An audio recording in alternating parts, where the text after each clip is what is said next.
Perkenalkan, nama saya Wismun Sojum Sedar, kelas PTKB, Teknik Informatika dan Komputer Fakultas Teknik Universitas Negeri Makassar, Angkatan 2021.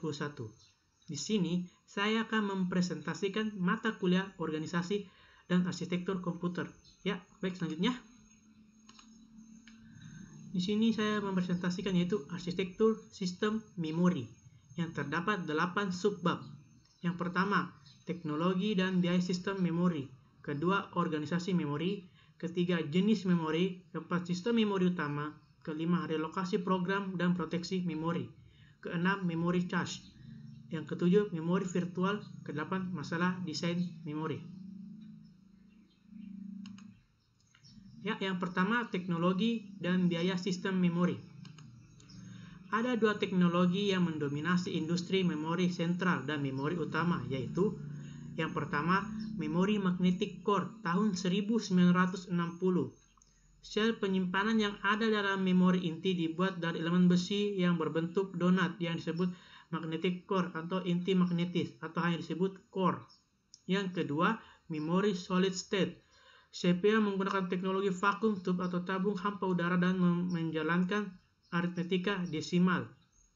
Memori utamanya 1000 word atau setiap word bersatnya 60 bit dan menyimpan 12 karakter 5 bit.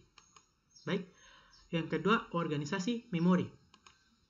Salah satunya adalah menggunakan interleaving, di mana tujuannya adalah untuk meningkatkan kecepatan pengaksesan sistem penyimpanan yang besar.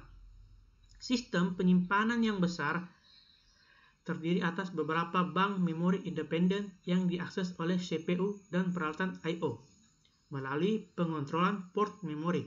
Contohnya, crossbar switch. Baik, ketiga, jenis memori. Jenis memori terdapat dua, yaitu memori read only atau ROM. Yang kedua, memori read and write. Baik, memori read only atau ROM yaitu switch mekanis. Komputernya menggunakannya untuk menyimpan konstanta yang digunakan untuk menentukan konfigurasi sistem atau jumlah memori utama. Yang kedua, ROM atau programming read only memory. Misalnya EEPROM, erasable ROM. Misalnya EROM, electrically altered ROM. Baik, memory read and write. Memori read and write dapat diklasifikasikan menurut sistem pengoperasiannya adalah yang pertama sifat fisik, dua organisasi logis, ketiga memori archival. Baik, yang keempat sistem memori utama.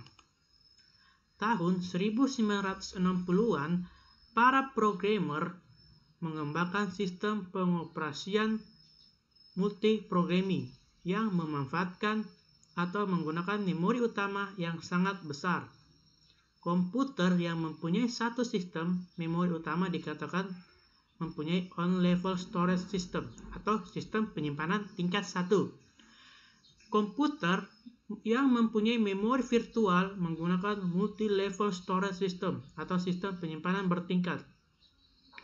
Penyimpanan multi-level mempunyai memori sentral atau internal, yaitu memori utama dan register CPU sebagai primary memori dan peralatan penyimpanan eksternal seperti hard disk dan disket sebagai secondary memory atau memori sekunder.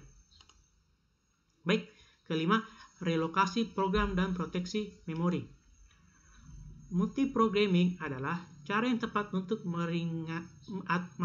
meningkatkan kegunaan CPU dengan cara memungkinkan beberapa tugas berada dalam memori pada waktu yang bersamaan. Berhasilnya multiprogramming ditentukan antara lain, pertama, relokasi program, kedua, proteksi program. Baik, memori cache. Buffer berkecepatan tinggi yang digunakan untuk menyimpan data yang diakses pada saat itu dan data yang berdekatan dalam memori utama. Memori akses random atau RAM berkecepatan tinggi yang ditempatkan di antara sistem memori dan pemakaiannya untuk mengurangi waktu akses efektif dari sistem memori. Dengan memasukkan memori cache antara peralatan cepat dan sistem memori yang lebih lambat, rancangan ini dapat memberikan sistem memori yang tepat. Kegunaan memory cache adalah program cenderung menjalankan instruksi yang berurutan, menyebabkan instruksi tersebut berada di dekat lokasi memori. Program biasanya mempunyai simpul dan tempat menjalankan kelompok instruksi secara berulang. Selanjutnya, compiler menyimpan array dalam blok lokasi memori yang bersebelahan. Compiler biasanya menempatkan item data yang tidak berhubungan di dalam segmen data. Selanjutnya, cache terdiri dari sejumlah cache entry atau entry cache dan setiap entry cache terdiri dari dua, yaitu memory cache. Yang pertama merupakan siram berkecepatan tinggi. Yang kedua, data yang disimpan merupakan kopi dari data memori utama yang terpilih pada saat itu atau data yang baru disimpan yang belum berada di dalam memori. Selanjutnya, address tag atau tag alamat menunjukkan alamat fisik data yang ada dalam memori utama dan beberapa informasi valid. Baik, kita akan bahas cara kerja cache adalah: yang pertama, ketika CPU mengakses memori, maka sistem penyimpanan akan mengirim alamat fisik ke cache. Selanjutnya, membandingkan alamat fisik tersebut dengan semua tag alamat untuk mengetahui apakah ia menyimpan kopi dari sebuah data. Baik, selanjutnya cache hit. Cache hit adalah situasi yang terjadi ketika peralatan meminta akses memori ke word yang telah ada dalam memori cache tersebut secara cepat mengembalikan item data yang diminta. Selanjutnya, cache miss. Cache miss adalah situasi yang terjadi ketika peralatan meminta akses ke data yang tidak berada dalam cache.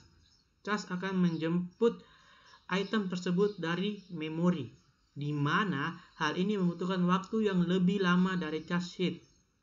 Jika cache hit tidak menyimpan data, maka akan terjadi cache miss, dan cache akan menyampaikan alamat ke sistem memori utama untuk membaca.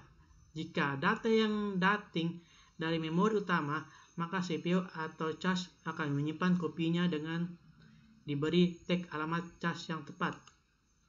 Ketujuh, memori virtual. Ada dua teknik yang digunakan memori virtual untuk memetakan alamat efektif ke dalam alamat fisik, yaitu yang pertama pugging, kedua segmentasi.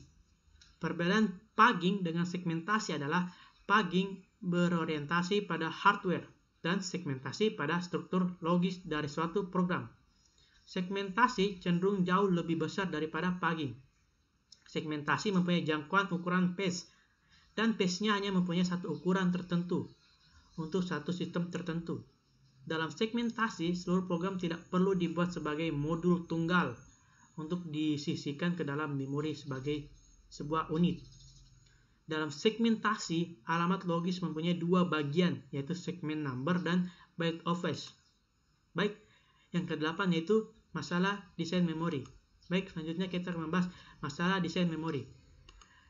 Yang pertama, kecepatan memori lawan kecepatan CPU. Yang kedua, ruang alamat memori. Ketiga, seimbangan antara kecepatan dan biaya. Yang selanjutnya, karakteristik memori, dan yang terakhir, metode akses. Baik, itulah penyampaian presentasi dari saya. Jika ada salah kata, mohon dimaafkan.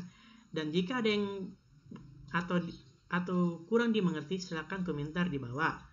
Dan komentar yang di bawah akan saya usahakan bisa saya jawab. Dan jika ingin komentar tersebut dijadikan video, akan saya usahakan, tetapi dengan syarat harus 10 like. Baik, silakan like, subscribe, dan bunyikan lonceng notifikasi, dan bagikan video ini jika bermanfaat.